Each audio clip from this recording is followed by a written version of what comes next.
Hi, everyone, and welcome to Truth Camp. I'm your host, Crystal Gaznichek, with my co-host and wife, Sarah. We believe that there is something you can learn from everyone and want to help share these truths to help inspire and motivate. Thank you for spending time with us today. Now let's get started.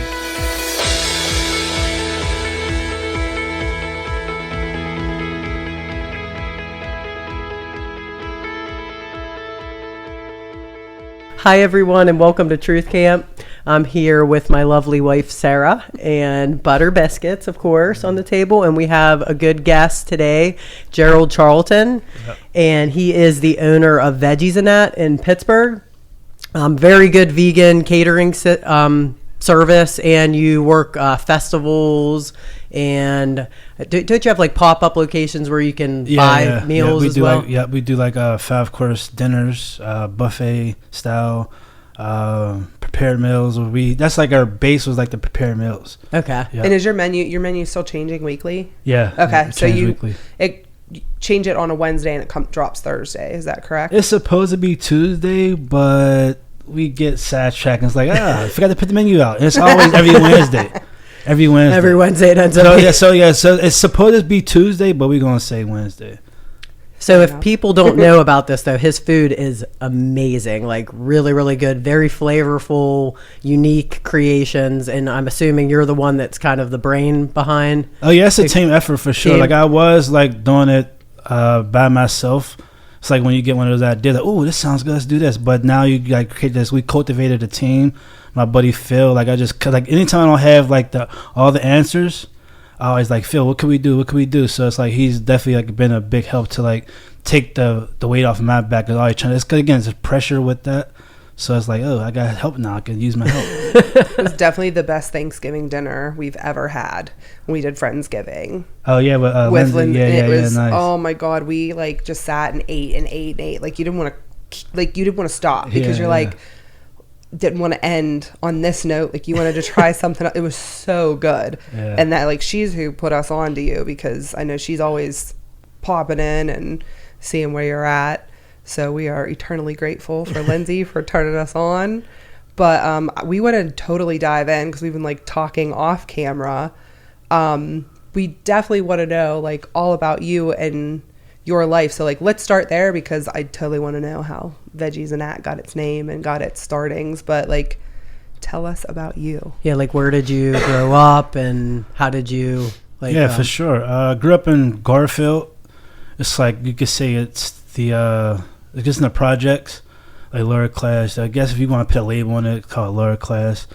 But we didn't have many resources to like good healthy food and things like that. But that's how the system's set up. You know, they put us in a situation to where like we become survivor. We gotta survive. How the hell are we gonna get food? How are we gonna go do this? And but one thing I would never do is I would never change the way I came up. I take pride in that because I wouldn't be who I am today if it wasn't for that path that I've come across. So, yeah, for sure. Like, I mean, I'm like bad with intros as far as like, who are you from? I'm like, yeah. But I would just say I'm open-minded, man. I just like to hate to sound cliche, but I just go with the flow because I know I'm divinely guided by the higher power up there, and I wouldn't be here today if it wasn't for that knowledge of having that guidance, for sure. And you're definitely that vibe. Like, that is you. Like, you're just such a... Like, you're there, but you're just chilling. You're like a very peaceful, energy. Yeah. Calm vibes. Yeah. It took a long time, though, to get to this... Because, like, it's easy to, like, express that externally, but internally, it's like, you got some shit going on. But it took me a long time to create that inner peace as well. And it's like, I protect that with everything I had because it took me a long time to get this inner peace along with the outer peace as well. Because like you can't give something outwardly if it's not going internally. So definitely big on the peace inside for sure. How was because I don't think like I'm not part of the Signal group after our plant medicine experience. How have you been feeling since that experience? Because you had a really good one. Yeah. It was I would say that was my second spiritual awakening. The first being why I went plant-based vegan. But I would definitely say that's my second one. And again, I feel like my experience was like people I say, how was it? It's like, it was, you had to experience it for yourself, because like it's not like going to go take mushrooms or going to go smoke some weed or shit like that. It's like you have to experience that, and I feel like you got to be called to it, because a lot of people say, I want to do that, but do you really want to see your dark shit? Do you really want to go down that path? A lot of people ain't ready for that yet, so it's like, but my experience, let alone my experience was. It was good. It was good. I got shown a lot, and that's why I say, like, now I feel like I've definitely cultivated inner peace just because of that experience. Wow. And it was like one of those, I was trying to fight, and trying to control, and like, she's like, bro, sit down. Sit your ass down. Come try and get up. Sit down. Get up. Like, we were trying to take the second dose. They like second dose. I'm like, all right, yeah. She's like, you're good. I'm like, nah, I need my second dose. I want to feel like no punk. I'm like, get up. She's like, sit down. I'm like, nah. So it's like one of those things I had to surrender to and just give in. And that's what she showed me, was that, I know Lisa was saying, like, the surrender, what does that mean? It was like letting go of everything you thought you had control over. I'm thinking, like, you know, like, even with trying to control, like, trying to tell people that you should go vegan, but it's like, you can't control, you can only do what you can do. You only can do so much. And there's like, that was one of those big things. I was like, I had a chokehold on, was that control, like trying to control everything. And like, after that experience, it was like, you have no control over nothing. You're just walking this path that I've guided you to. So yeah.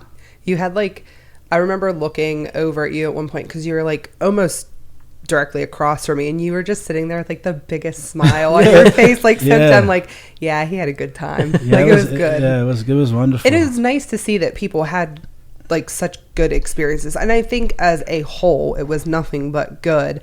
But you know, going into it, you're like, yeah, what the fuck is about to happen? Expectations. You start to read. You start to go on, like, the worst part, you start to go on like YouTube and Google and research. You start seeing people have the compulsive shocks, and it's like, it was nothing like that. So it's like, it was, which makes me wonder, like, was that shit even real? Because I mean, I don't know what we all looked like when we were all deep in it, but like, it was nothing like the things that I had read or seen. Like, at all. Exactly. It was totally like, different. That's what I'm saying. I think everybody has to just experience it for themselves, because my experience is going to be different from your experience, from your experience. Everybody's experience is going to be different. Yeah, and I'm sure the, like, environment and stuff plays a role, too. Oh, yeah. Just the intention that's set in the room. Yeah. So, funny thing, we talking about ayahuasca. I read today on Instagram, they're coming up with synthetic pills. So, like, it's like pill-based, where I'm like, come on, really? But that's what I'm saying. I feel like that's where, like, the mainstream started to take over and start to normalize and monetize a lot of things. It's like, you can't, like, this is one of the things you have to experience it with a shaman, with the right scenery, right people. It just can't just go, you want to go pop a pill? Like, no, you can't do that. No. Just walking down the street on an ayahuasca kick. Yeah. No, and you definitely, like, want to be in a safe space, like, because chances are, like, more often than not, I think you're going to get sick. You know, one way or another, it's coming out one end or the other. And like, could you imagine just like chilling at your friend's house, and then all of a sudden you like explosive fucking diarrhea and vomit? Like, and also the prep, like we did leading into it. Like, if you're just taking it without, like, you have to be like, you should be ready for that. And it's not like, well, I would imagine it's probably like what mushrooms may have been like when that first started, like where there was a group of people that had like the intention for like mind expansion and, you know, being one with nature, versus people who just want to get fucked up. I mean, with any recreational drug, I'm sure you have that, but I think that's really cheating yourself, having gone through what we went through, to just say like, oh, we'll take this pill and like have fun, see what happens. Or like to be so confused after, like you see the shit that you see and then there's no one there, like, how are you feeling? Like, do you need to talk about it? Like, that's what I'm saying. Like, most people, like, because basically, like, I feel like from my experience, ayahuasca showed me like who I was. Like, it was more of a like an internal thing, where it's like you got to sit with yourself through this shit. Like, nobody's coming to save you. Nobody's coming to like, hey, it's like you have to face you got to look yourself in the face, or look yourself my experience, I was like looking at myself out of body experience. I was looking like literally, I see myself as a kid, Like I went to the one time I went to go, what do you call that? I went to not because sometimes you project like outwardly, meaning like throwing up, things like that. But I was like, I went to the bathroom, I had like massive diarrhea, and like I went to the bathroom, I looked in the mirror, I'm like, what the fuck? Oh shit! Like that's me. Like I had like this baby. It was I had a baby face, and it was like I was seeing myself for like as a baby in a long time. Like I never seen that. Oh, that's wild. Yeah, it was crazy. So I feel like what I'm trying to say is like most people aren't ready to face themselves because like let alone like you want to do ayahuasca. This is you ready to face yourself because that's who you're going to be facing when you take this thing. Mm-hmm. That's a really good way to put it because people aren't ready to face themselves. Like a lot of people, yeah. Yeah, because we numb it with we numb it with like weed, we numb it with alcohol, we numb it with or blame. Yeah, blame, external blame. Exactly. I mean, I think it would do like a lot of benefit for people, but again, you have to be ready and in a safe space. Yeah. Otherwise, you're going to be a mess. She's not going to tell you that everybody else is the problem. Yeah. Yeah. And I couldn't imagine like going into that without our like preparedness and like desire. Where if that's just something thrown at you for like shits and gigs, and you're like, fuck it, I'll take that. Like that would have to be something of nightmares to just throw yourself into that. Like, because you're not in control. Yeah. And all this shit's coming at you, especially And the more you try to, I feel like it even shows you more that you're not. That's what I'm saying. Like she just shows you like you're not in control of none of this shit. Well, that's when you'll see people be like, it didn't work. Yeah. It was all bullshit. Like, okay. Yeah. So you kind of mentioned about your first experience awakening. Can you share a little bit about that and how you turned vegan? Yeah, for sure. This is a good one. So I try to come up with an elevator pitch for like the past couple of years, like because my girlfriend Leah. Because every time I like tell it, like my story, it's like you need to come with a shorter version. But it's like I can't. Like I like to like, explain all detail, like to explain when I went in with this and that. But so back in like 2017, this when it would happen. I was just randomly working a day. And I was working at Piccolo Forno, and I was getting like I thought at first the first day was like Monday. I was like, I got a little cold. Tuesday, I'm like, all right, this is okay, it's still here. Then Wednesday, like throughout the week, like Wednesday started getting worse. I'm like, this ain't no cold. Maybe it might be the flu, maybe not. I don't know. Thursday, I started to lose like all like I don't know a word for it. I started to like. It wasn't me. This was not me. Then like Thursday went on, I'm like, okay, something's really going on. But I was like, me being who I am, hard-headed, stubborn as hell. I'm like, man, I'm gonna go through this. This is some bullshit. And Friday, it just kicked my ass. I'm like, I couldn't talk. I was done up at work. Then they sent me home. Saturday, I'm in the fetal position. Like I could not move. Like literally couldn't move. Then Sunday, it was like, all right, now you got to do something now. Because, like, stop being stubborn, stop being hard-headed, and take your ass to the hospital. And, like, me, I'm just not a fan of, like, hospitals and all that. I'm just not a fan of that hospital thing. So, Sunday, I took myself to get in the Uber. Took myself to go get an Uber. And she asked me, took me to the back. She said, what's wrong with you? I'm like, I have no idea. I'm just sick as hell. I don't know. So, they took out my vitals, did all stuff like that. Next thing you know, they took me in the back, and I was in the hospital for 3 days. So, 3 days, unexpectedly, what the hell is going on? Thought it was a virus, wasn't that? They did kept the test, wasn't what they thought it was. So, come to find out, again, I'm messing it up, but so I was in the hospital for 3 days, and on the fourth day, they said the doctor came. At this point she took my medical papers home. I was basically like a lab rat at this point because like I was by myself in my own room, nobody there, just me. But I had like because my family's huge, and like they just kept visiting me over those past 3 days.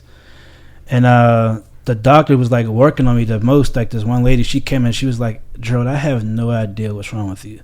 She looked at me, she said, I don't know. I took the paperwork home with me and everything. I'm like, wow, she must be really taking that shit serious. So she came back and she said, I have no idea what's wrong with you. Fast forward, I'm in a bed, like, so this is like day 5. I'm in the bed, like in the bed, and my grandma sitting next to me, and I'm like laying in the back. I just started coughing up blood.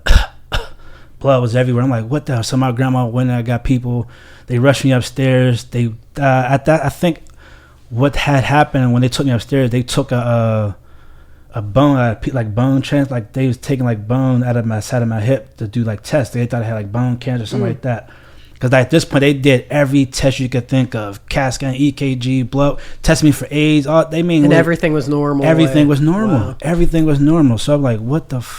So at this point I'm just like, she said. Then she came back, and they kind of went back downstairs, and this is like on day 6, and she was like, you said you're like, I know you're a fighter, but we gotta do something to you, buddy. We have to, like, we don't know what we're gonna do, but we have to do something to you. Like, she said I have 2 choices. I have to like rat it out and see what happens, or get tubes down my throat. I'm like, tubes? I just started, hell no, I'm not getting no damn tubes down my throat. So again, as the days went on, it just kept getting worse because they couldn't identify what was really wrong with me. So day 7, I just surrendered. Like at that point, that's when I didn't know like consciously I was surrendering to that, but it's like I just gave up. Like I'm done. I fought enough. I did what I had to do, and this is like, now it's up to God. It's up to God to take it away from me now. And like, cause at this point I felt like so helpless. I'm like, ain't nothing. What can I do if I'm keep fighting this shit? And they saying there's nothing you could do. And so I remember vividly, my brother, my cousin, the pastor from my neighborhood, and my uncle was all surrounding me in the bed. I got like, hey, my stepdad, I got headphones in, and this is like as I agreed to get the tubes down, and I'm bobbing and like this in the music. I feel great. I feel I feel good. Then soon as the pastor, he just started praying over me, I just started bawling like, this is surreal. This is really happening.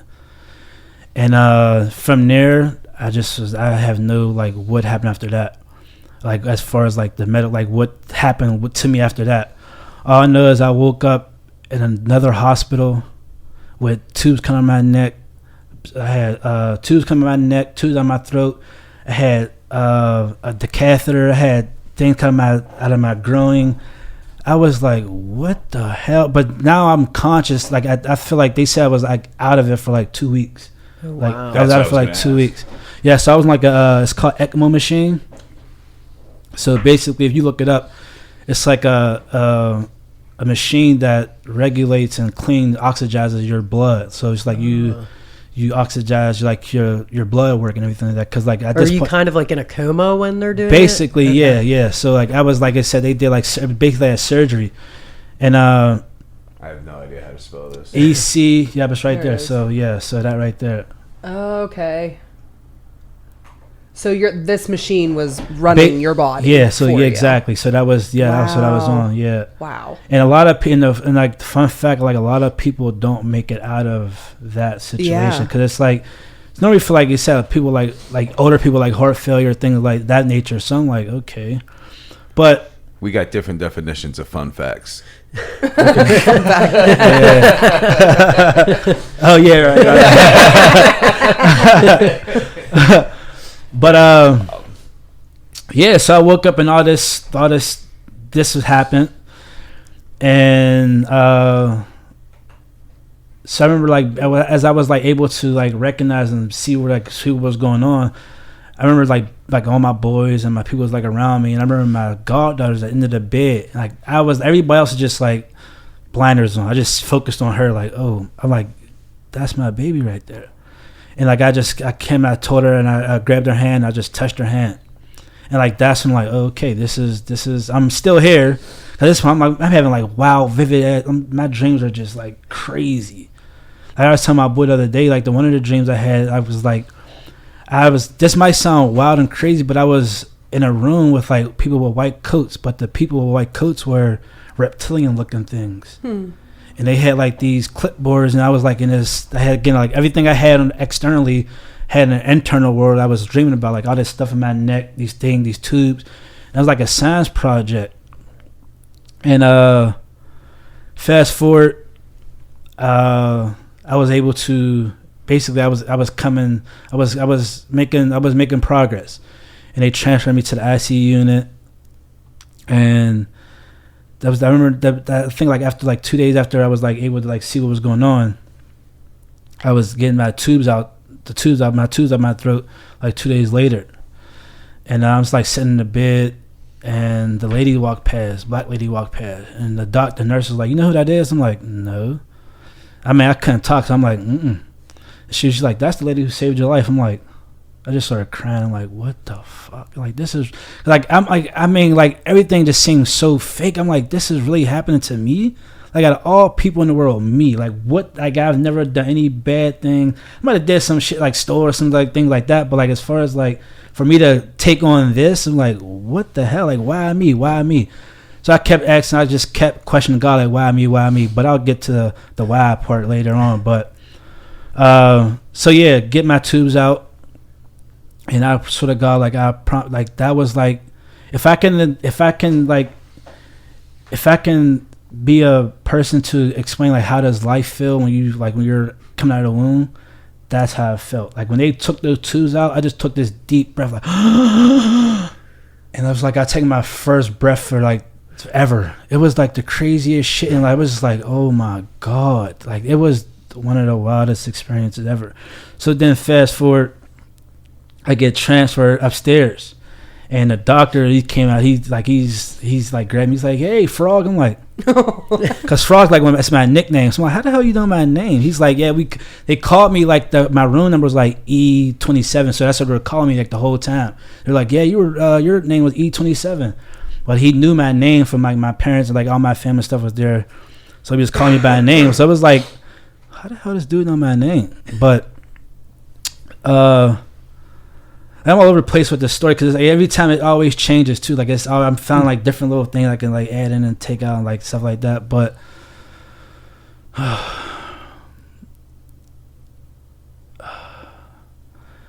yeah, I remember. I remember getting transferred, and I was like able to feel like I was myself again. At this point, like I didn't see my own self, my own face for like a month, and like I just didn't feel like myself. I'm like, this is not me. Like why? Why the fuck? Why me? Like all people, why me? Why me? And the reason I feel like I was like, the wild part is like God was using me. Like I didn't know that at the time, but I'm like coming out of it and like walking this path I'm walking on now, I was like, damn, God was using me to tell my story, to like to shine light on a lot of things. And again, I was like, I had a 4%, like it was like a 40%, 30% chance of living. Like I was supposed to be like, basically I was supposed to be a goner. I was like, I was not supposed to be here. Then you hear like all the stories about like how I was like acting. I was like I was just like having compulsive shock sometimes, and the fact I want to like make one point. Like my mom, she declined for them to give me a pacemaker. You know, a pacemaker, mm-hmm. like a lot of that's like a forever thing. So it's like God was working through her to tell her, no, he doesn't need that. And yeah, man, fast forward, I was on my discharge. At this point, I'm in the hospital for like a month and a couple of days. Wow. And I'm on my discharge, and I got my family, my mom, my stepdad. And the doctor came in. He's like, I got good news, I got bad news. Good news is you could call it God, you could call this a miracle. I'm like, we gonna call this God. This ain't nothing but God. And said the bad news is you'll be taking medication for a long time, or potentially for the rest of your life. I'm like, that's not happening. Cause like again, like I seen my grandma go through that system with the pills, and like the way she was taking like 10 pills a day, and I seen the effects it had on her. So I'm like, nah, I'm like, I can't, like I'm not putting myself through that, because I know how the systems was set up for us to rely on them to keep giving them pills and keep giving them pills. I'm like, nah, we're not doing that route. So I get discharged, and I was taking medication at this time. I was taking medication for about a month, and because I feel like I owed it to my family to say like this is like my road. This is my thanks to you guys for like they always like, Frog, you taking medication? Frog, you take your pills? I'm like, yeah, like they don't know. Like internally, I'm depressed. I'm like, I'm just not myself, and I was taking the pills, and I was taking probably about 6 pills every 5 hours for a day, and like they're just taking this toll on me. Like I'm like not remembering things. I'm like can't walk. I'm weak. I'm like this is not me.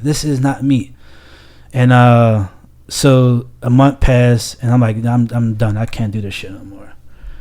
And I remember my dad told me about this guy named Dr. Sebi. Dr. Sebi, he's a doctor. I guess you could say doctor, but he's a healer from Honduras. And he's healed people from syphilis, AIDS, gonorrhea, all these things just by giving them like plants and herbs that nature provides for us. So he got if you Google right today, he has like a list of like high alkaline food because our body's made up of energy, and like we have to source like high vibrational foods that come from the source. So I did his indoctrination for a month, eating nothing but salads, smoothies, drinking alkaline water, things of that nature. Didn't take no pill. And I went back to go through my 3-month checkup from being discharged. They said, we're going to come check you out for 3 months. I'm like, all right, cool. So I would take my mom, and we went in the back, and the doctor came in. He was like, you still taking medication? I'm like, no. And my mom looked at my mom, turned to my mom, she just started crying. She said, Frog, are you serious? I'm like, oh my God, are you serious? I'm like, Mom, trust me. Like, I know enough to know that I don't need these just trust me. So they took me to the back, did every possible test you could think of: CAT scan, EKG, blood work, sonograms. What's the little thing you go? Did I say that when you go to like when you land? Like MRIs. MRI, anything you could think of. They done it. They blood work again for testing for all types of wild stuff. They did it. Excuse me. So they come back, we all come back, and the manager's like 5-6 other doctors with him, and he's like, slammed the paper. He ain't slam him, but he like put the papers on the table. He's like, dude, whatever you're doing, keep doing it. And so my mom just started like bawling, like crying, because like she thought, we all think like we need the medical system to be our doctors when we are our own doctors. We can prescribe our own prescriptions, meaning like food and things of that nature. But we're so reliant on systems and people to give us things we already have abundance to. And it should be the last resort, the doctors and the hospitals. Last resort, yeah. But we come up in like a society where they pushing on us to like, hey, you need us to do this. You need us to do this. So it's like we grew up in in those beliefs. We start to take on those, and our families take on those. And so is like all that shit. It's not to sound like arrogant, but all that bloodline and those patterns and shit stops at me. They get like I'm the person to break those chains of all the wild bullshit that they've given to our families and our systems. It's like I'm the one that's gonna break all this shit. And it's like you get like because anytime like my family now they get sick, they be like, hey, you better call Frog. It's like I can only do so much. I can only tell you. But it's like I can't give you my experience and say this is gonna work. You have to I could give you tools and resources to maybe navigate and go through that, but and you probably had that was an entire lifestyle change for you. Yeah. That's what I'm saying. It's like that's another thing when it comes like a change. It's not gonna be easy. It's gonna be tough. It's gonna be hard. I'm not gonna sit here and say it's gonna be easy. Do this, do that. It's because it's not that easy. You gotta have like willpower. You gotta have strength. You gotta have ultimately you gotta have discipline, because you gotta discipline yourself to say no to things you thought you were saying yes to. So it's like, we're not going to do that. But I say to say this is like, food is medicine. Food is medicine. Food heals. And like God gave us these things to heal ourselves. And that's that's why I went vegan. It's just through like that experience. Cause now looking back, it's like, why me? So now it's like, oh, God's using me to create and bring on this awareness around food. Cause a lot of people, we think we need pills, we get a headache, we gotta take a pill, we get this, we gotta take a pill. It's like, that's only numbing it. You're not healing anything. You're just numbing what's going on. You're not actually healing yourself. You're just pinning a Band-Aid on it and wake up the next day with the same headache again. Treat the symptom, not the cause. Yeah, exactly. So food is medicine, man. Food is medicine. And not, like, I'm a walking testimony of that for sure. So how long after that you switched to vegan did you get into making, like, what called you into creating a company to serve vegan food? Oh, that's a good, literally, like, I went, so it was 2017. So I would say like around 2018, it started like coming on. I was like, that was still, I mean, of course I was vegan, but I was working in a place where like they were serving meat and things like that nature. And remember my boys just like over the time, like people kept asking me, like, you do, because I was like posting meals on my personal page. It was like, oh, the people reaching out, you do meal plan, you do meal prep. I'm like, nah. I was like turning down because like one thing about my past, like I was always like anything new, I was like be scared to do it because I didn't have control over like what the hell, what would the outcome be of this thing. So I was like, nah, I'm not gonna do this. No, I'm not. So, but over the years, over the time, people kept asking me like, all right, something's here, something got to click. And I always knew I was like, I wanted to be like work for myself because like I hate rules and I hate people telling me what to do and this and that. It's like, Same. Yeah, it just doesn't. Same. Yeah. It just like, again, no shun or no shun to anybody who does like working like not or just want to be told what to do, but it's like it's just not for me. Yeah, I feel like for me personally, like I feel like I grow more working for myself because I'll work harder for myself than I probably would for anyone else. Yeah, for sure. And it's like, I mean, for sure. And it's like, so fast forward, I woke up one day and I was like, I'm putting my 2 weeks in. Fuck it, I don't care. I'm putting my 2 weeks in. And like, but like throughout like my like the past 2 years I was working, I was like I knew I wanted to do that, but I didn't have the balls to do it. It was like my mom told me, I'm telling my mom, I'm gonna quit my job and do my own thing. She's like, boy, you stupid, don't do that, because she's like, she operates from fear, and I fear based of like because there's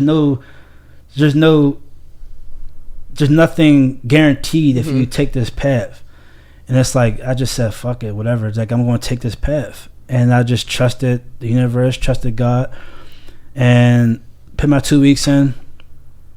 Didn't have a plan. And I sit on my couch for like a month, or probably like not a month, like 3 weeks, just sitting on my couch, just like chilling. Just like, I don't know, all right, just whatever. Then it just hit me like, oh, the meal plans, the meal prep. And that's when it started. I was started doing like meal plan and meal prep and things like that. And a good thing is like I was still able to still work like part-time at my old job, but still like use their kitchen to like still like create these meals and things like meals and stuff like that. Oh, that's cool. They let you. Yeah. So yeah, it's definitely like my second family for sure. Like shout out to like Piccolo Forno, definitely like my second family. Because without them, like Veggies N wouldn't be what it is today. So yeah, so definitely big shout out to them. And yeah. What are some of the challenges like? Because I think I talked to you a little bit this at the retreat. Like, it blows my mind thinking of serving for so many people. Like, do you just get kind of used to doing it? Like, what are some of the challenges, I guess, in the food industry that you face? I would say the unknown, because like with the food truck, we had the food truck, and you think you're going to do all this, like, it's like, because they'll tell you it's going to be 500 people here, but you're only serving like 25 people. It's like letting go of expectations, letting go of like just let go of expectations and honoring literally help. Because like for a long time I had to do everything by myself. Like I'll do it, the job will get done. That's all I always tell myself, the job going to get done. I'm talking about stand up for like 3 a.m. till 6 a.m, 11 o'clock at night till 2 a.m. It's like the job is going to get done. And the biggest challenge, I guess the biggest thing I've took in was that asking for help. And as soon as I asked for help, then just everything just started flowing. Because like now I can like, hey, you want to do this? Now I got Leah. She can like, she helps with the media and the emails and things of that nature. Phil he helps with the menus, the delivery, prepared meals, and that. So it's like the biggest thing was letting go of you could do it by yourself because you can. But that's the thing. We think we could do everything by ourselves. But it's like, nah, bro, you can't. You need help in this industry. And just meeting new people, like meeting people from all walks of life. And yeah. That's cool. Yeah. This is his website, and I don't know if you can go to the top and look at some of the menu stuff, because I like seeing some of the dishes. They're delicious. Prepared meals. Yeah. You could. I think you should go to catering, because right now we probably got the prepared meals down. So we do like catering and stuff like that. 5 course, like our biggest thing we do like is 5 courses for sure. So everything is plant-based. Yeah. And delicious. Yeah. And that's I hate saying vegan, because like at one time we used to put vegan on the like on our headline for like we do like events like vegan. So as soon as people see vegan, it's like they turn around, because like none, like it's just good food. End of the day, all it is good food. And people say people always say like I never had vegan. You never had an apple? Right. You never had potato chip. You never had French fries. Right. Well, and I feel like it's such like a new turn in, plant-based dining, that like before it was like not the best. Yeah. You're eating a lot of beans and a lot of rice and a lot of veggies, and like it just wasn't that appetizing. Like you couldn't go out to eat unless you're getting some nasty ass bean burger. Yeah. And salads. now, salads, and it's like you don't always want a salad. Yeah. So people associate vegan with like bland food. Yeah. Or no options. And because there wasn't enough information on it, you didn't understand where to get sources for things that your body requires in the vegan world. You had a lot of people walking around looking sick. Yeah. Because they didn't understand how to do it. Yeah, for sure. Yeah. My sister and Brad are vegan, and they look far from sick. Two of the most in shape people that you'll meet. But people don't realize you still have to find your sources of protein. Oh yeah, for sure. Big facts. Yeah. And like you want to eat good food. Like we were talking about this right before you came too. Like if you're dieting, like you shouldn't be torturing yourself with food that isn't good. Like you're punishing yourself. Like food, you shouldn't be looking at it like this is good food, this is bad food. Like enjoy. Yeah. Eat fucking food, but like try to like honor your body and do something good and like find balance. So fucking amazing. Yeah, those are really good. Yeah. So amazing. Portobello steaks. Remember those went fast. For those who can't see, I am definitely a meat eater, and I'm looking at this food and I'm salivating. That's what I'm saying. That's what we key on too, is like just shifting that narrative, because like a lot of people say, I don't eat meat. I mean, I eat meat. It's like, okay, just try this thing. Like we shut ourselves off by labels and things, like, because like soon you say vegan, it's no meat, no taste. It's like it's just all about texture, because like end of the day, what we give our meat to taste good comes from what? Plants and things of that nature. So the mac and cheese. Yeah, that was gonna say the fucking mac and amazing. cheese. Absolutely out of this world. I'm actually way too hungry for this right now. yeah. It's so good. So what do you guys have anything lined up for like the summer season? Have you guys started to get like food truck festival stuff lined up? Yeah, and that's another thing I put out to the universe, because like I felt like we didn't put our all. I felt like we played small. I mean, like we're doing like no shunt or no disrespect to like breweries and things like that, but it's like I feel like we can do more than just doing breweries and doing like pop-ups and stuff like that. So like put out to the universe, I say, yo, I'm done playing small. We're done playing small. We want to do bigger and better things. And I kid you not, like the universe, she replied and said, okay, we're going to give you this. So now we're set to do some of the biggest festivals in like Pittsburgh, like one of them, like Little Italy Days, the Big Butler Fair, Pickles Fest, I guess, and stuff like that. And these are things that could bring in, like, they see like probably like 10,000, 8,000 people. And we did there's one up, I think in this area in Washington, back there was a 4 Chords Music Festival. It's like, you ever heard that? It's like they do that at the Wild Things baseball park. And that was their like literally our first big event ever, and it was like 10,000 people. And I'm talking about, I was like, after that event happened, like, yo, this is what I want, this is what we need, because this is what's gonna get our name out there. And it's like, I love that fast pace of like Cellulite sitting around like, hey, yeah, this and that, but I like that fast pace of like you got a line of people. Yeah, let's go. Yeah, hell yeah, that's exciting for us. So it's like, hell yeah, let's do this shit. Well, that's awesome. Yeah, I mean, like, I know that this is like the prep time. Like, you got to get shit lined up. Yeah, we and like I mean, we could say it now, but we're in the works of. This is another thing. I always said I didn't want to do like a storefront, like a brick and mortar. But we got, again, the universe said, you want to start playing small, okay?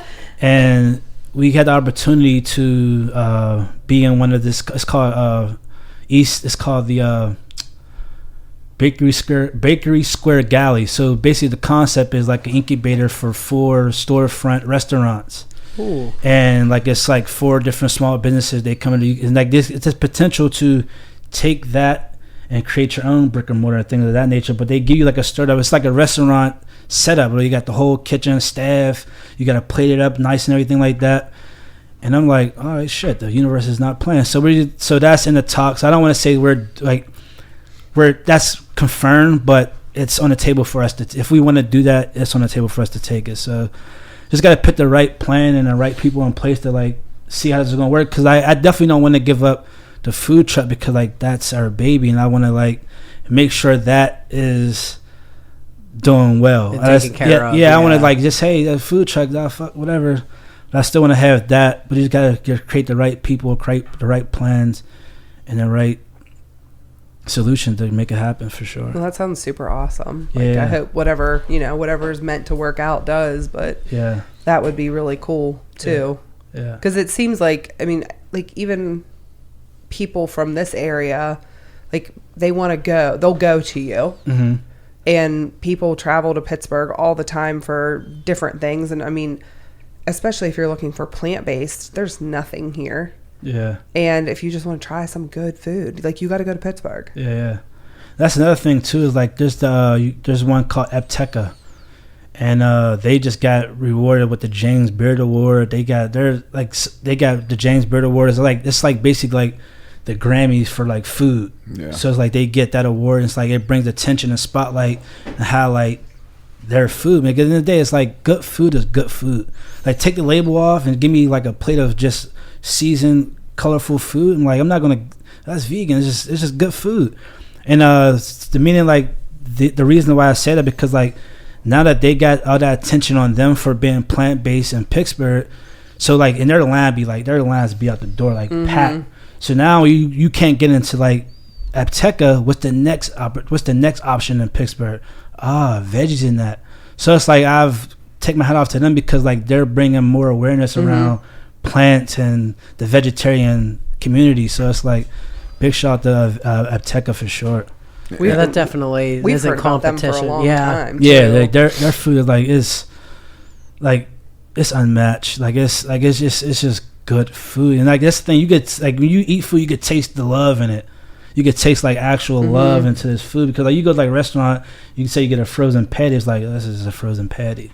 But you go to like a Apteca, you like, damn, they really put their love and care into this food. And that's what we definitely pride ourselves in, and putting like the love and just the love into the food for sure. It definitely makes a difference. Oh yeah. Sure. Oh yeah. There's like, it's an old phrase like, put your foot in it like grandma. Yeah, put your foot in that. Yeah, heck yeah. I actually had a couple of questions, just because I ran restaurants for years, and chef, bartender, all that.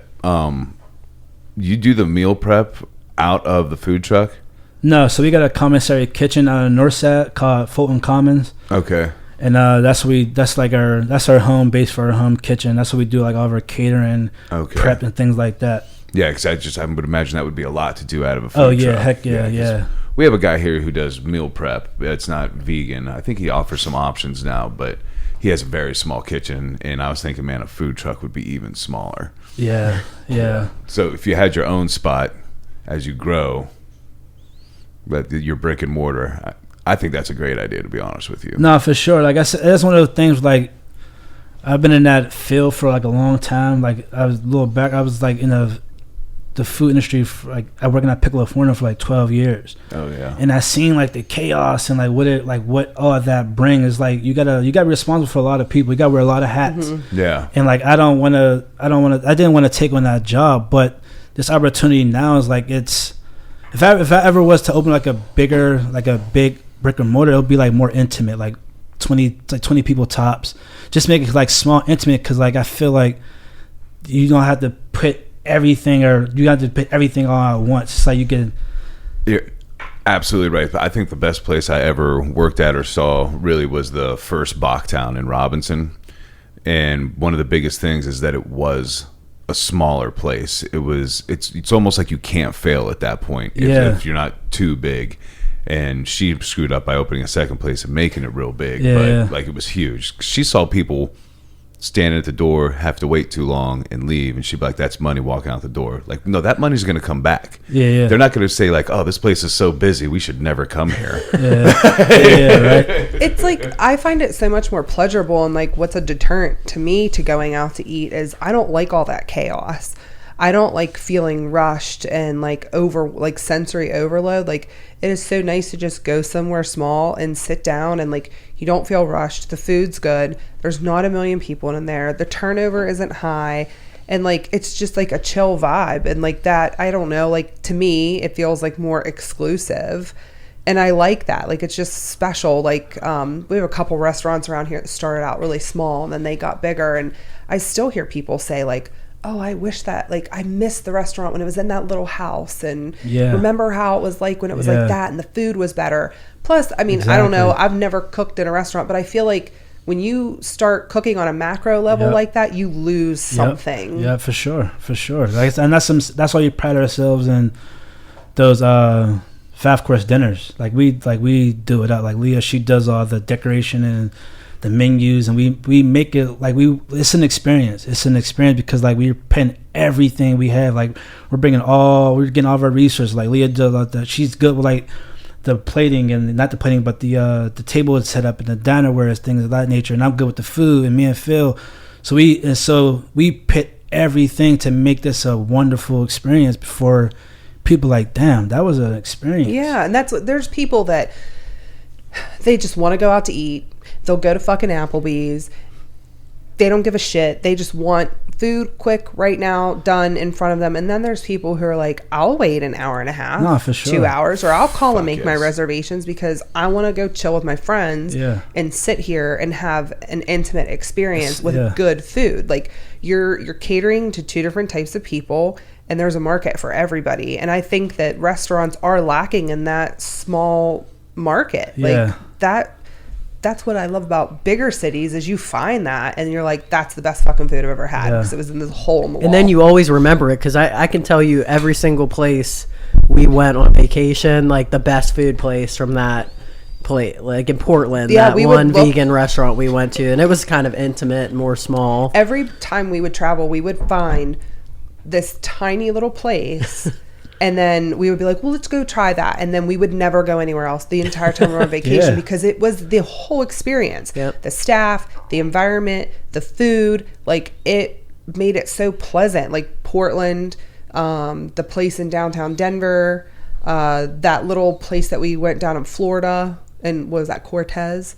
Like they're just these small little tiny places, but it was the whole vibe, not just they're masters. Nah, for sure. Like this, like I'd rather go to a hole in the wall opposed to like a branded big thing, because like I know there's somebody back there putting their love into this food. It always works out like that, because like we'll go to like restaurants and it's like it may not look pleasant like on the outside, but the food on the outside is just like, this is the best shit I ever had in my life. And like it's always like, I always found like task spots like that. It's like, cause like they're really, I mean, it's not really about the piece of like the outer structure. It's more about the love they put into this food. And I'm just a big food person. Like I love just great, good food. Good food. That's all I want. It's good food. And I want to give that back to people as well. So how did you guys come up with the name Veggies N? Yeah, that's a good one.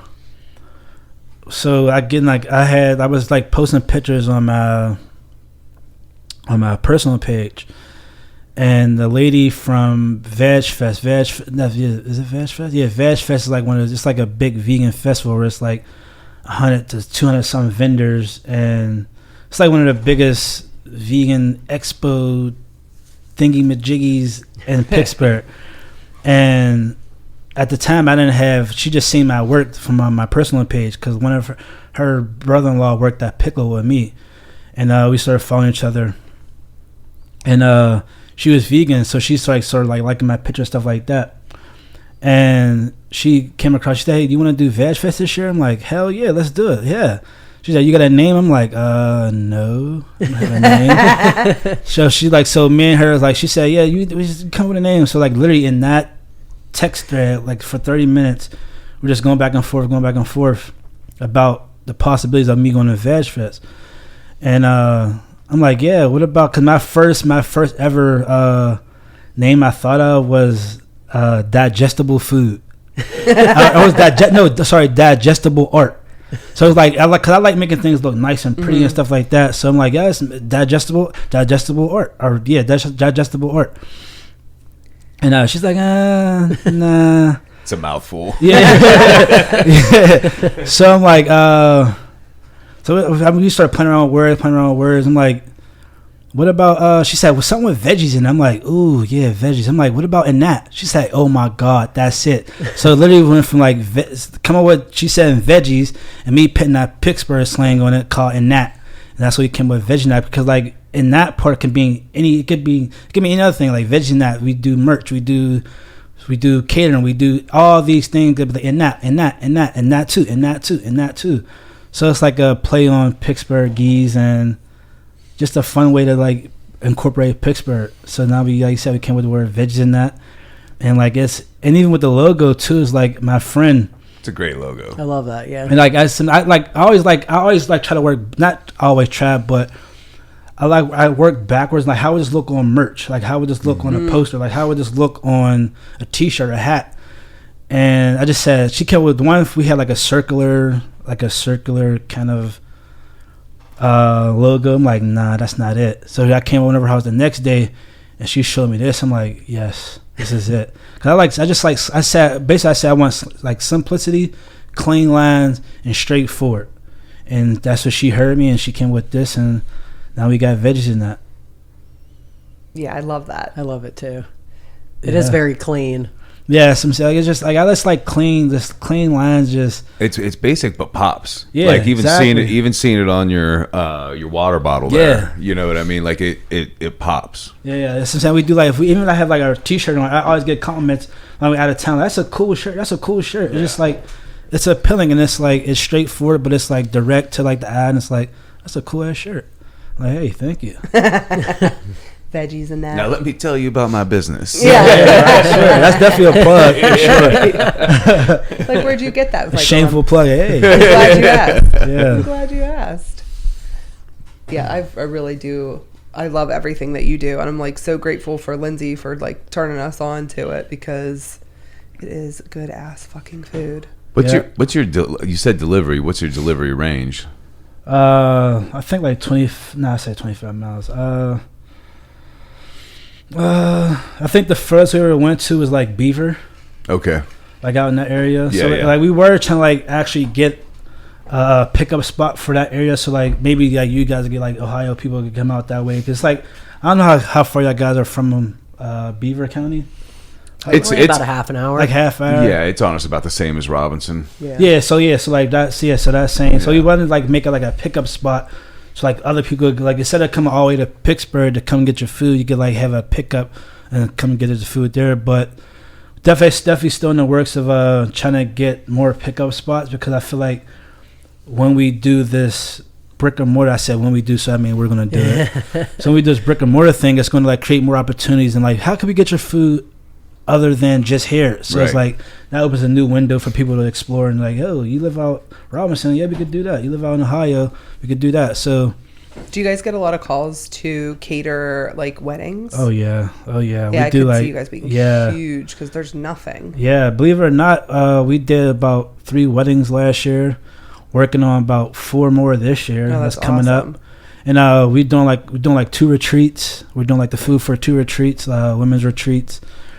And I didn't notice, but we're like literally like if you Google vegan catering, like we're like, I guess we're like the #1 vegan catering in, like, again, not say tri-state, but like some lady reached out from Maryland, and she said, I looked around, you're the only ones who yeah, first one vegan catering. Yep. Wow. So we're in Ohio, and it's like Veggies N in Pittsburgh. And the second one's a liar. That's not vegan. Like, That's our local options. That's our local guy that I was talking about. That doesn't. I think he has vegan options, but. Oh, okay, nice. Yeah, but like I didn't even know that. Like we're like literally like the #1 vegan catering. So like we getting called. I mean, there's calls like coming left and right from like people out of town. You guys local? I'm like, no, we're in Pittsburgh. Oh, wow.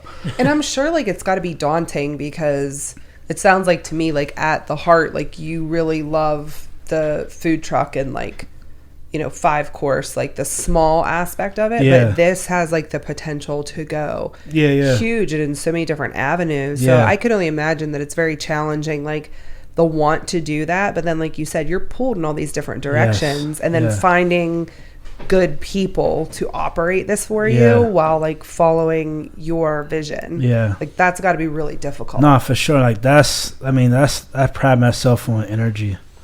Like, if your energy's not right, you just like, this ain't no job. To like, I don't want to work with you if you're just like, I just want to get a job just to have a job. It's like, I want you to be here because you want to be here, not because you have to be here just to make ends meet and everything like that. But it's like, it's one of those, like, the energy got to be right. The energy has to be right because I don't want to work around anybody who's like sluggish and like and one person can affect the whole team. Yeah. And like, and me, like, when I'm in the kitchen, I like to dance, I like to sing. I do all types of I like to just give the energy to the food because like end of the day I'm putting my energy into the food. So if I'm dancing, I'm happy, and you get like somebody, the one lady, she said, your food just makes me just want to dance and makes me happy. I'm like, oh shit, maybe I did that, and I even know, like I was dancing while I was doing your food. So it's like, here you go. And it's like hearing things like that is like, it just makes me know that we're doing something right.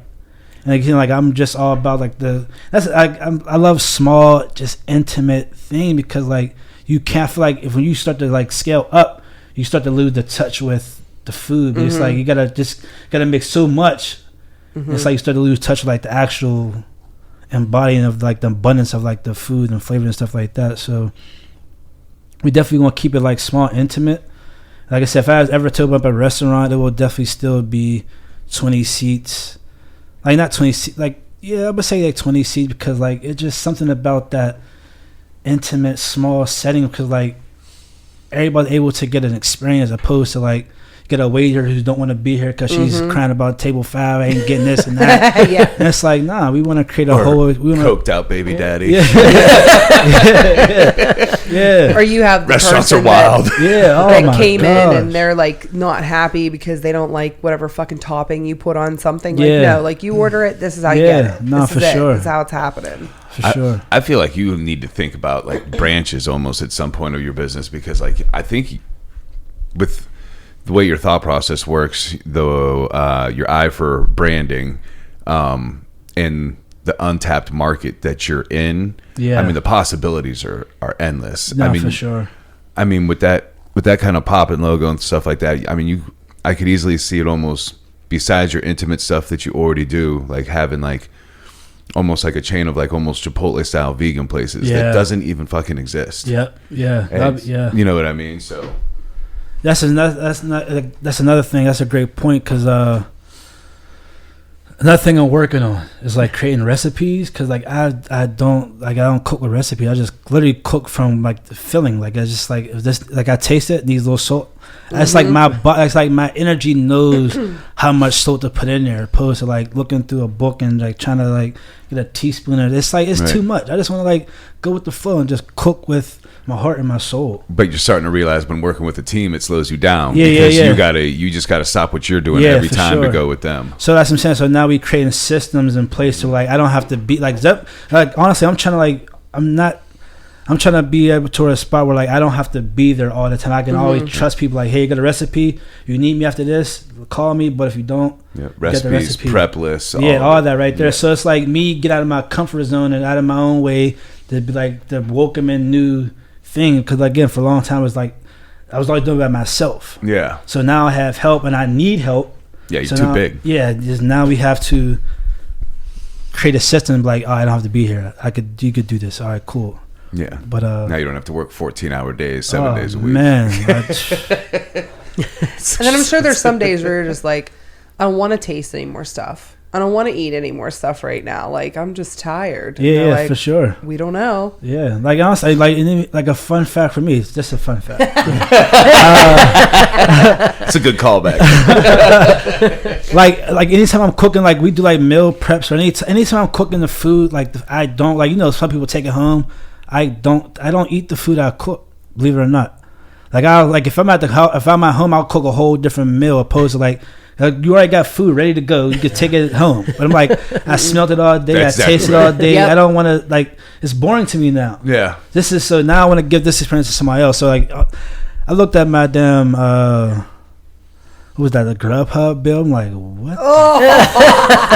It's like one of those things where it's like you can go down that trap of like getting that order out, takeout food. And it was like, I mean, it wasn't like bad thing. It was like, there was always Thai food and like salad and stuff like that. But it's expensive. It's expensive. Yeah. It's expensive.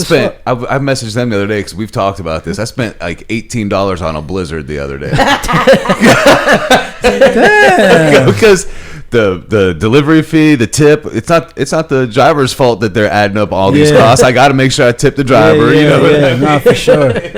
$18 for a Blizzard. Yeah, that's crazy. Was it good? It was delicious. That's what I said to you. I was like, but was it delicious? For sure, yeah. Sometimes it's like, fuck it. Yeah, like, I swear to God. Convenience. That you said like that fucking mentality, like fungo, like because you're gonna get it back. Yeah, I guess like you're gonna enjoy. That's what I'm saying. Like enjoy life. Like just enjoy this moment.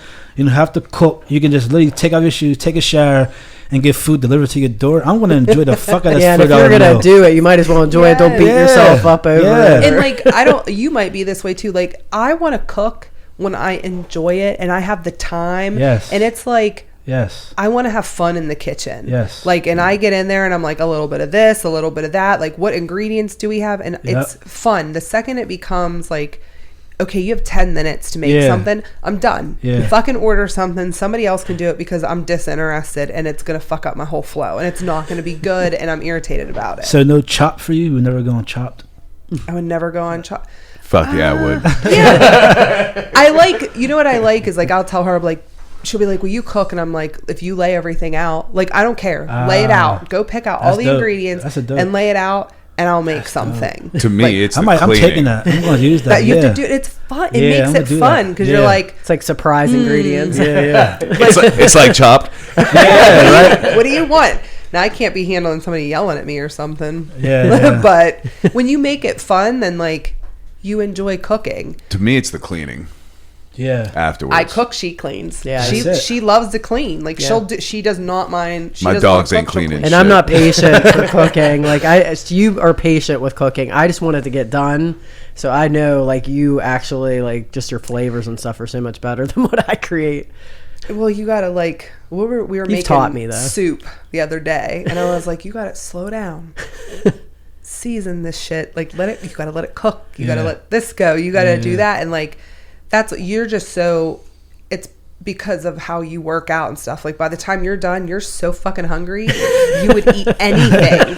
So you're not patient where I'll eat while I cook. Yeah. Like I have a whole meal while I'm cooking. And then I'll go back to that. But you're like taking your time, enjoying it. But you have to like slow down. But also I will just call Mr. DoorDash and have them deliver something to me. Yeah. Especially when you do work in the industry too, and like you've been cooking all day. You're like, I don't want to cook nothing. That's literally my mentality. It's like I'm cooking for 8 hours. I want to go home and make.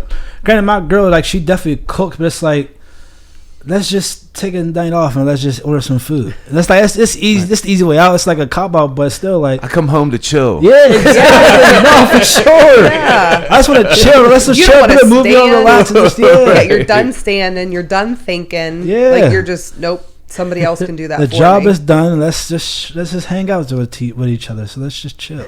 Let's just get some food. What's your go-to? Like Thai right now? Or are you like yeah, big into like Thai? I love like that's one of those foods like I feel like I won't say never, but I let Thai food just be what it is. I never cook anything on the menu. Like, I never had a Thai inspired item on the menu because like when it comes to Thai, when it comes to like authentic Thai food, is like there is how do they do it? I don't know. It's like some of these old ancient recipes or whatever they got going on. It's like I let them handle all the food. So it's like I won't say never, but when it comes to Thai food, I let Thai food be what it is. I would never just like step down that path of like trying to like mimic or be like nah. Because I feel like there's those like little tips and tricks along the way. Yeah. That like like family recipes when they're passed along. Most of the time, there's no recipe. You better have been in the kitchen when it was happening. For sure. Because there's tiny little things that happen that you're like, you didn't tell me that you put this in there, but I saw you put this in there. And it changes the whole dynamic of what you're making. Yeah. So, like we talk about that. Like we were like big into Indian food. And where do you guys get this food? Well, Pittsburgh. Oh, okay. And then our friend makes bomb hummus and different curries. Like 2 of our friends are really into making curries, and I'm like, all I want is like the most authentic experience, like eat with your hands. And then that just means I have to go to Pittsburgh, which I'm not like, I'm just not a fan sad. It's as we're sitting here talking about it makes me want to move because there is no food here. Like, all right, I'll go to Subway. I seen a Taco Bell. Right. Taco Bell. Like, and I can make like I actually make a really good hummus, but I don't want to make a hummus. Well, I want somebody to give me hummus. Yeah, that's sure. Because anything that any restaurant has tried to make authentically here, the people in their shit ass taste buds here, they don't want that. Like they want it to be salty, like over salted, and like just very typical like of what they want it to be. I don't even know. Yes, how to you do. It's white people shit. Okay, that's fucking white people shit. You're right. That's what it is. I mean, it's like nasty over sauced pasta with this nasty ass marinara. Oh no, Pasteo kills it in the pasta. That's the only good thing we have in the area. They have a chef. Yeah, Pasteo is different, but I fucking hate going there. One and done. Oh really? Yeah, I'll circle back to that in a minute. Oh, I love it. But like you have a restaurant here, like even there was a pho restaurant over in Weirton, and we loved going over there, and it just didn't pop off because the people here like what is that? Yeah. Pho? Yeah, what is pho? Like now it's a bar that serves pizza and it's busy as hell. Yeah, because that's all people want. But there is a really awesome Italian restaurant here called Pasteo, and there's a proper chef and it's really awesome. However, I don't like to venture out into the general public very often because I work with the public, and there's no offense, it's just when I'm done, I'm done. And we went, and I literally knew everyone. And I just was like, oh, we're different people. No. I'm like, hey. I know everyone, yeah. But when I'm sitting, I want to sit and eat and enjoy myself, and then I'm like, oh my god, I know this person. Oh my god, I know this person. Oh my god, and it's not anything against other people. It's me. It's a me problem. My anxiety starts peeking out. I'm dissociating from what the fuck I'm doing. I'm looking for an exit. And you don't even hate those people. You just don't want to deal with anybody. No, it's me. I don't want to deal with myself in that situation. Yeah. But the food was fucking amazing, so and good. I was ready to just lick the plate. I thought about it, and I'm like, you can't do that here at these people. But the bread's good too. The bread is fucking bomb. Fuck. But I wish we just were I don't know, it was a little more convenient to get into the city, to get to those little spots. It's supposed to be like that though. The toll one that goes to the airport, that road is supposed to eventually go into Pittsburgh. Oh, is it? Oh, really? Yeah, it's supposed to. But how many years has it been? I mean, we are up there a lot more often. I'm gonna start hopping in with you guys. We're up there like once a week right now. But it's nice to know those like little niche spots to like pop into. It's just dealing with fucking traffic. Yeah. I mean, you're just probably super used to it. Yeah. Because are you in the city?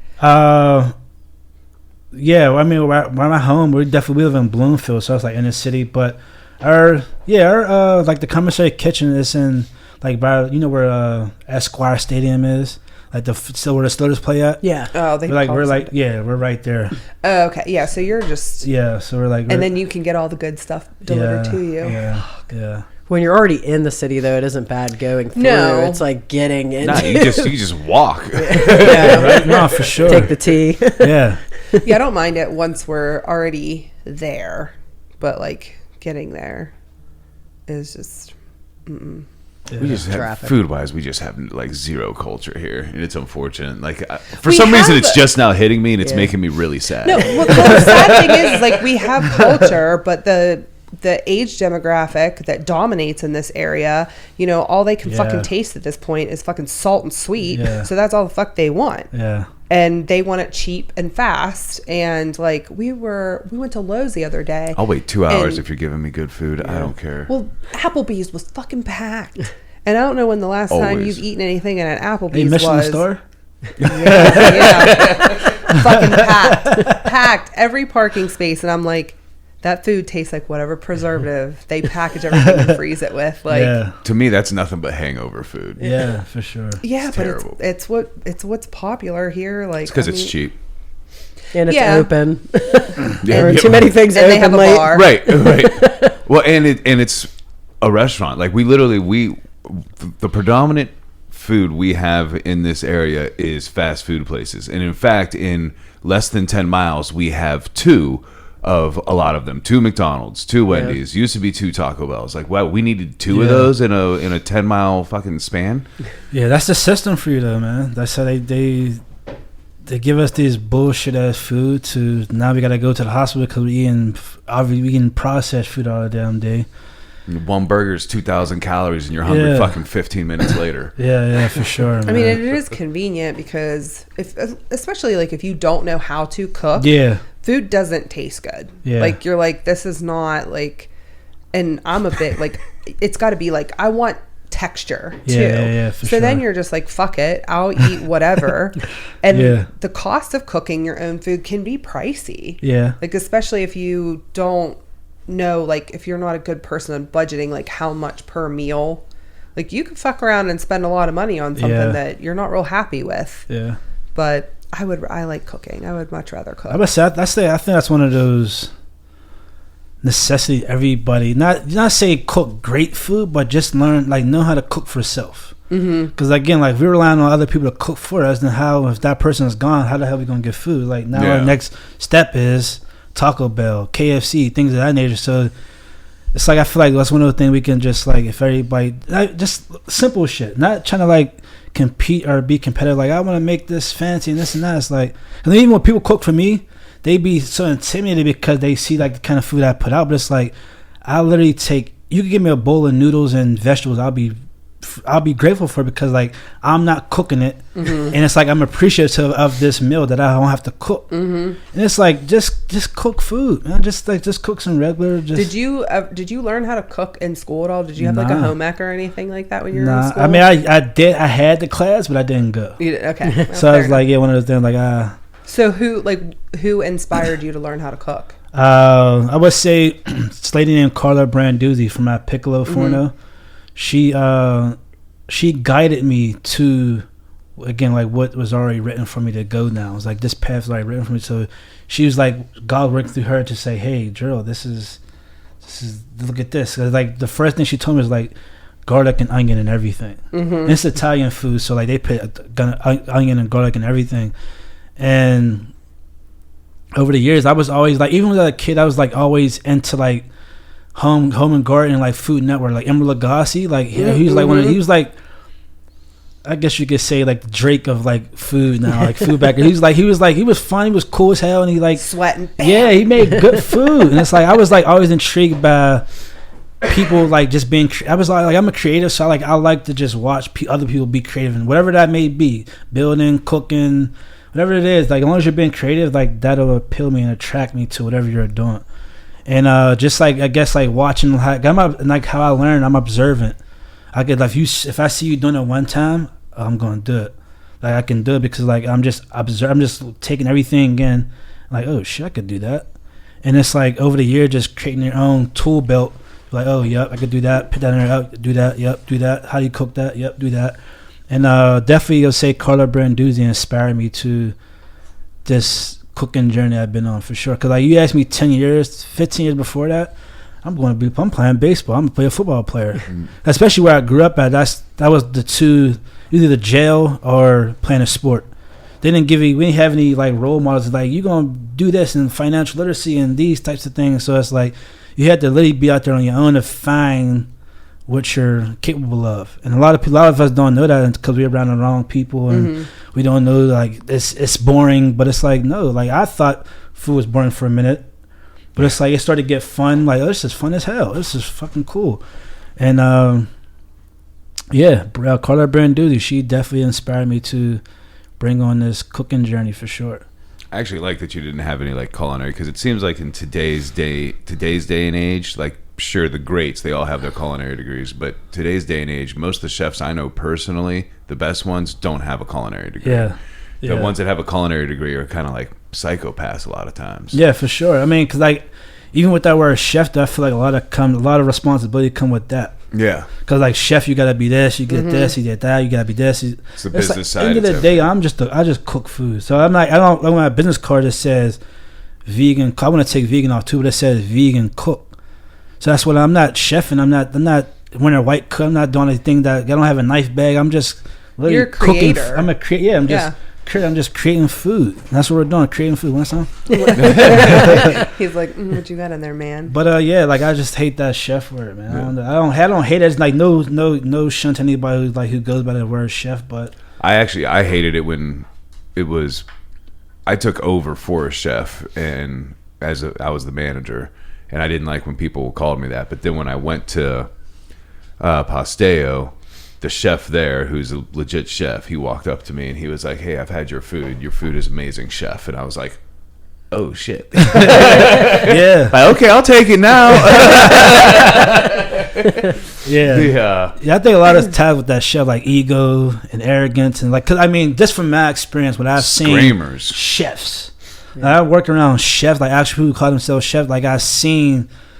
Like the results of that, you said arrogance, the ego. I'm like, this. I don't want. If I have to cook food, I don't want chef on my name. They scream at people. Yeah, they treat people like dirt. It's crazy. Like they might make good food. Yeah, but who they are, their character, and who they are as a person, they are really shitty people, man. Like they make, cause like we get blindsided because of their success of the building of their food that they created, but. Literally no, that man and that woman, they're a piece of shit for real, and you can like karma's gonna catch up to them sooner or later. But it's like that chef word, man, comes with a lot of expectation, a lot of shit. That's one of the reasons I never wanted to be called that, because I'm not that guy. Like I'm dancing around on the line even when it's busy. Same as for you. sure. Like, I'm not losing my shit. But the worst people in every restaurant I've ever worked in have been the chefs. But at Bachtown, that guy, he was the chef, but he didn't go to culinary school, and he was awesome. He was great. He's who really got me into cooking. And he literally, when it would get real busy, he'd actually just be like, "Hey, you guys, the rest of you guys are kind of in my way. Just go like do dishes. You work the fryers, and I'm gonna work all this right here." Yeah, for sure. And never lost it. Never yelled at anybody. Yep. Well, I'm sure it comes with great expectation on their behalf. Of like, I'm sure they're hyped up when they're in school that like you're in charge. You run this. Like this is a reflection of you, which is like super toxic. Exactly. But I also think there needs to be like, I remember like I took home ec in school, and it was such a great experience. And I think that like, you know, the schools cut the arts first, and you know, home ec goes with that. But I think if you could teach kids at a young age just like core things, like how to make a sauce, you know, and like, or, you know, how to cut vegetables or how to saute things, like that would be so powerful and so good for kids to learn, because a lot of kids don't have that opportunity in school or at home, especially now.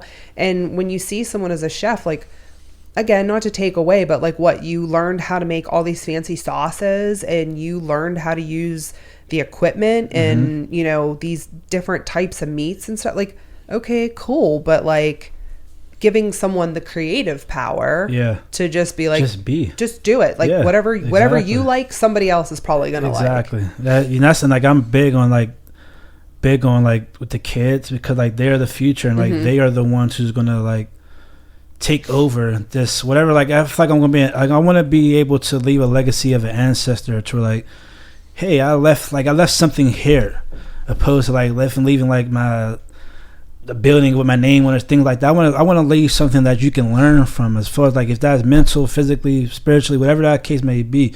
So I'm always like big on like kids, and like that's another avenue where I had to get out of my comfort zone, like as far as like talking and speaking to kids, because if I'm not going to do it, who's going to do it? Yeah. And it's like just getting out of your comfort zone and showing these kids like what I wasn't been shown. Because like, you know, like I said, where I grew up at, I always said like I didn't have any role models. I just had people that I didn't want to be like. Yeah. It's like I don't want to be. No, I don't want that. No, I don't want that. But it's like my environment, I had to be around it. But it's like, okay, but I don't want that.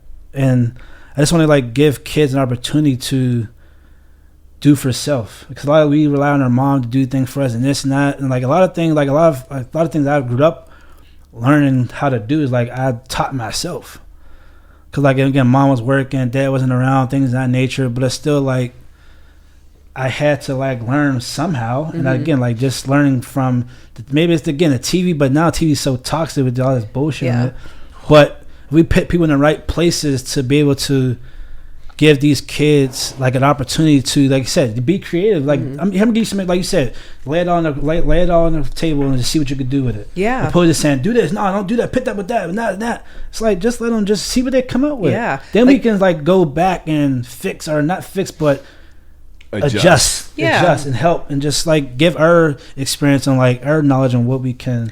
Yeah, like here's all this, and okay, like you might have put a little too much onion in that. You see what you did. Like, it's not a bad thing, but like learn what you did, and then that kid's gonna remember that. Yeah, for sure. Or like I'm sure, like seeing you, like I think a lot of people associate like cooking as like a feminine thing. Yeah. So like to see a man do it, it's like, oh, I can cook. Like I can cook for myself. I can do this.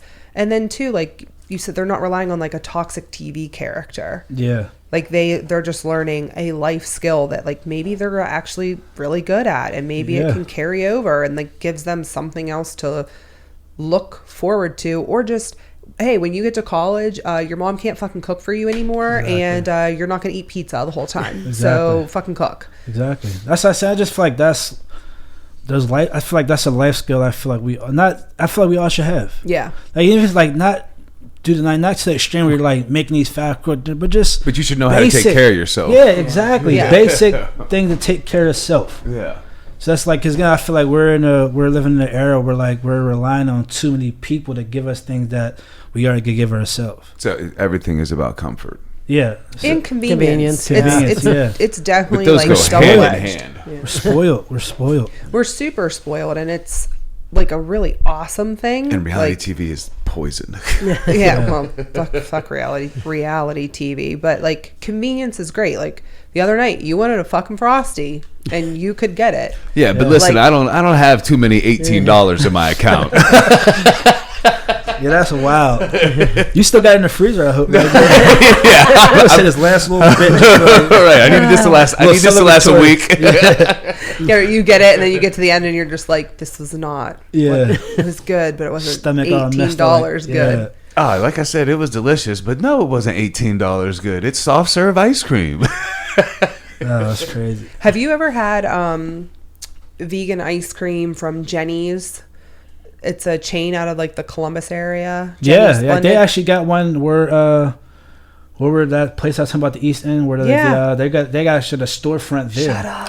Yeah. Jenny's is closer. How about Salt and Straw? No, I never had that. So that's you can get it shipped. It's on the West Coast. It's like Portland. I think it might be in Northern California. Yeah, it's called Salt and Straw, and it's really the same thing. Small batch ice creams, but They have are a so lot of good. vegan Ton options. of vegan options. Wow, yeah, that's funny you said. That's like my next, or our next destination I want to go to is Portland. Like the food scene out there is just ridiculous. Harlow. We will Harlow, message check you. it out. This little restaurant called Harlow. And We went once and we went breakfast, back lunch, Yeah. and dinner. It was We so never good. went anywhere else. No, because yes, I'd be there. Especially on vacation, you find like one little staple. Like I'm going to every. We went to me and my boy went to Miami, and I mean Miami they got like this pretty good decent options, but we found this one little cafe. We went there every day for like 4 days straight. It was like after that point we found one time. There was no turning back. We was like, we're gonna stay there. Breakfast, lunch, and dinner at this one spot. they're like, oh, back again. Yeah, Like, swear to God, that's yes. how he was. Yes, I am back again. Yeah, you started to know the still to know the serving staff and like, hey, Gerald, hey, how you doing?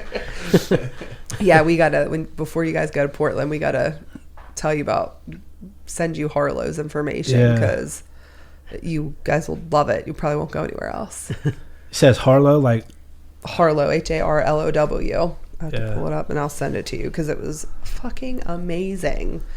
Well, where are we at? Where are we at time? Hour and a half. Okay.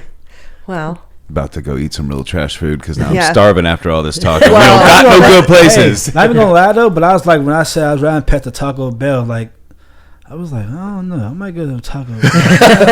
But it's like I know the after effect what's gonna happen. It's like, I'm riding in the highway like, oh, I gotta pull over and I know where it goes. Like, all right. listen, And Taco Bell's good every once in a while, you know what I mean? No, but like, for sure. but when it's one of your only options, Yeah. or like if you're Road trip constipated, like or if like I'm gonna eat this and then I'm gonna feel immediately better when about 4 hours later this just comes right out of me, Yeah, and it I swear doesn't to count God. after that. It's in and out. Yeah, and they do got they do have like surprise. They do got this is not a plug for Taco Bell, but they do got like a good decent amount of like vegan options though for sure. Yeah, it is without a one of the doubt. few places where you can go and like get anything and like sub just like beans. But that's Yeah. what I'm saying with you having different branches, because if Taco Bell is like the only quick place you can get vegan Yeah. food, there's Yeah. a big Listen, market now- gap. Yeah, for sure. Now For that you sure. and Dave have met, he's gonna be like, Hitting you up. be like, so have you thought any more about opening up multiple locations? Yeah, homemade. Hey, let's be homemade accountable though. I need that. Yeah, well, and because I also like I am a meat eater, but I like vegan food. Yeah. Like I do. You like good food. I like good food. Yeah. Period.